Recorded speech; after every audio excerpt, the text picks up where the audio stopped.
All right, we're back at the Influencer Series, ASIS 2019, with James Willison. James. Hi, Mark. Thank you for joining us. Great. James with Unified Security Systems. James and I first met at Cette a good 3 years ago. That's right. More or less. And in London, which, and Cette, correct me if I'm wrong, is the largest security exhibition in Europe.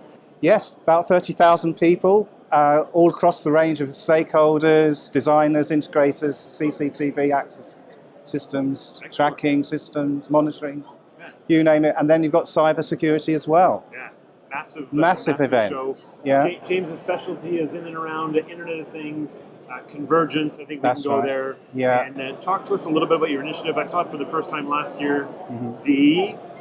The Converged Security Centre, yes. I forgot exactly what it was called. Where physical and cyber security professionals meet, yes. Nice. We're looking forward to it again, yep.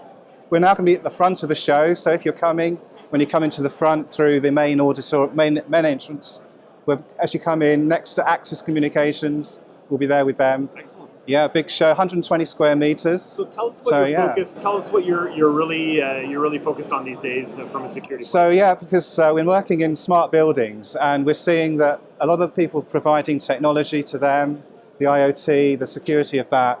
How are you going to protect your devices in real time? Because NIST in the US, they're saying they're expecting near real-time risk management, monitoring.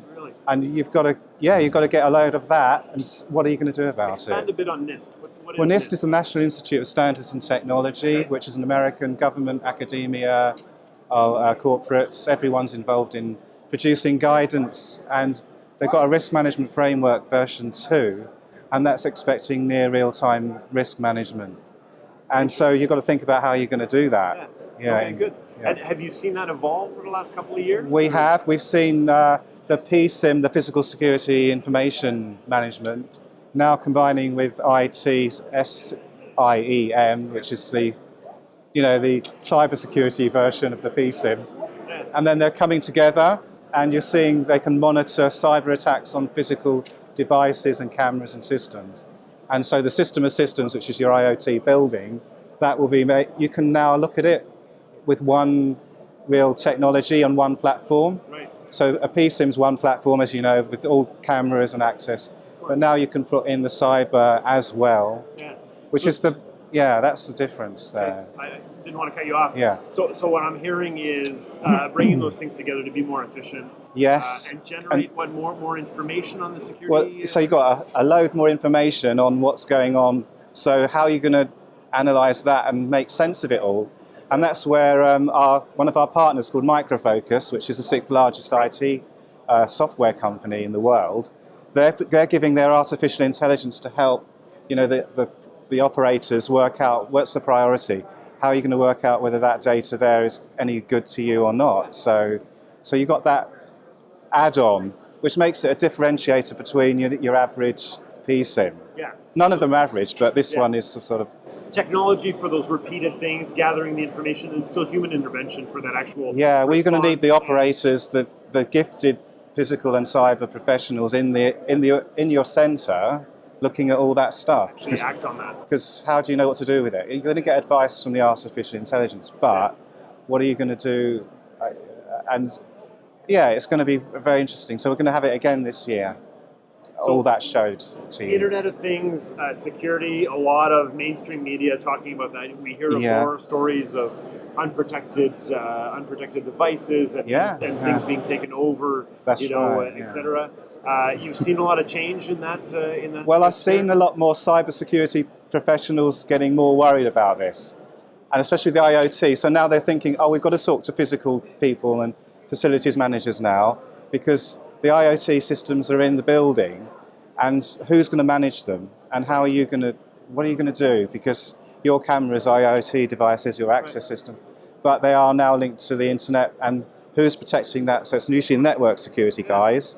So really you've got no choice but to talk with your physical network guys together in one team. To solve the issue. Because otherwise how you can, I think, because you can't really expect physical security guys, most of them, to know all the in-depth technical attacks on a network, and now your camera's on that network. So why don't you go and talk to them about it and spend time with them?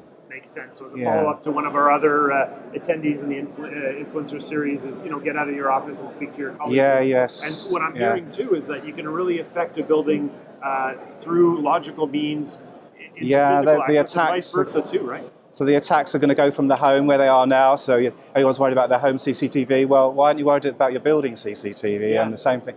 So the same attacks being that the hacker can, oh great, I can take your car, outside your front door, but what can I do in your building to get, and to get onto the corporate network? Yeah. And are you seeing more and more things that tying back to business continuity?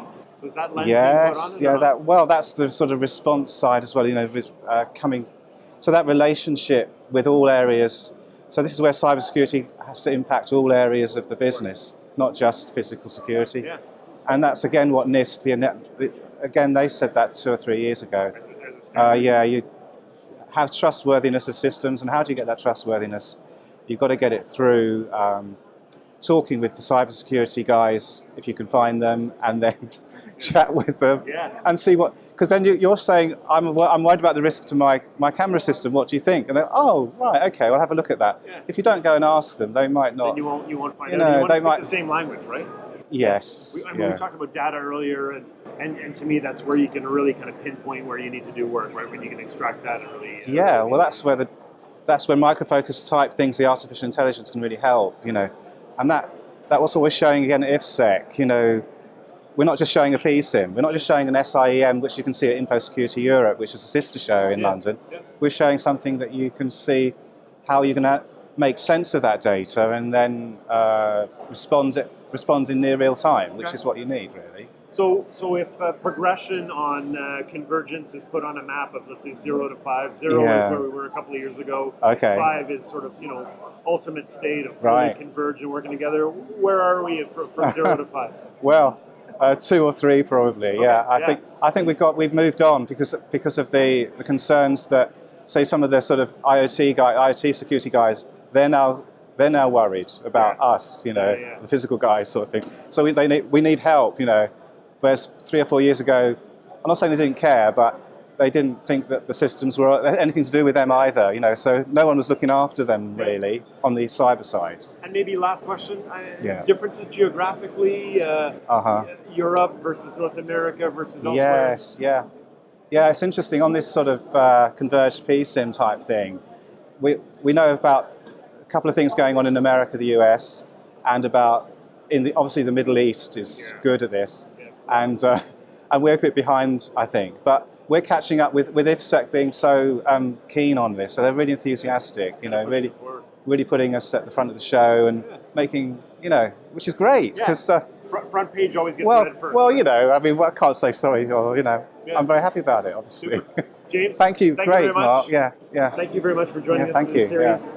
Sounds like from 0 to 5, we're just a little bit past halfway there, so we've got some work still to do. And as it continues to go, of course, it's going to continue to evolve. So that's it for this session of the Influencer series.